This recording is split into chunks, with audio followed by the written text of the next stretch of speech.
Hey, Dr. Tim Turlock once again, here with another 5 minutes to vitality.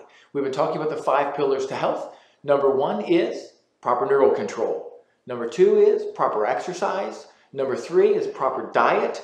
Number 4 is actually rest and sleep. And number 5 is proper thought, or what's sometimes referred to as autosuggestion. And I said just now that number 2 is exercise. I'm going to move to diet on that. Those are right there together. But let's move a little bit to diet.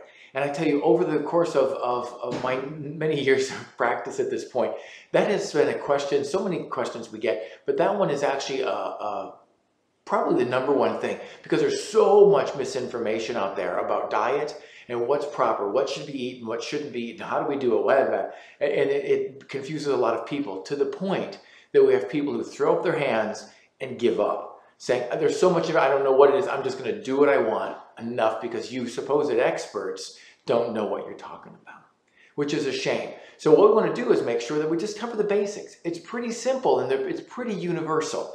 All of these supposed experts, there's several things they can agree on, some things they don't, but it boils down to a couple of things. Number 1 is mom and grandma were always right when they said eat your vegetables. Vegetables, fruits are probably the 2 most important things that you can consume. Every study will show that the populations that eat the largest amount of vegetables and the greatest and copious amounts of fruit have the lowest incidence of cancer, the lowest incidence of stroke, the lowest incidence of cardiac disease, Alzheimer's disease, you name it. Every disease, diabetes type 2, and on, the list goes on. Right? Vegetables, fruits, probably the number 1 thing in that category. So we want to make sure we're there. Beans. Awesome to be consumed, not just because they have protein. People always think they're protein. It's not. Most beans are predominantly carbohydrate, not protein. But what's in the beans, the fibers, the minerals, there's some phytochemicals or other things in there that really serve us well. Beans are also critically important. When it comes to meat, that's one of the things that throws people out, because we think that protein, we've got to have this from meat, and it must be there. It turns out that's not the case. Now, it doesn't mean you have to be a vegetarian, but we are, as Americans, consuming so much excess flesh-based protein. So it comes from animal-based, and that includes milk and eggs and other things where it comes from an animal. So anything that comes from an animal will have animal-based proteins. Kind of makes sense, right? So, but we're consuming so much, 52% or more of the average American's diet is coming from these animal-based proteins. So what we need to do is just decrease them. The more we decrease them, it actually, believe it or not, the research shows the better it is. I can have diseases that are caused by those animal-based proteins that I can consume huge volumes of plant-based proteins, 10, 20 times the amount, and not be able to create these diseases that an animal-based protein can. Really kind of confounding in a society where I grew up eating lots of animal protein and had to alter that as well and lower and lower and lower that so that I can enjoy better and better health. So those are really the biggest things. Water consumption. Clean, copious amounts of water, and the rule of thumb there is actually 2 of them when it comes to water consumption. 1 is about half your body weight in ounces, or if you don't want to have to look at that and measure how much you're doing, it literally would be thirst factor and the color of your urine.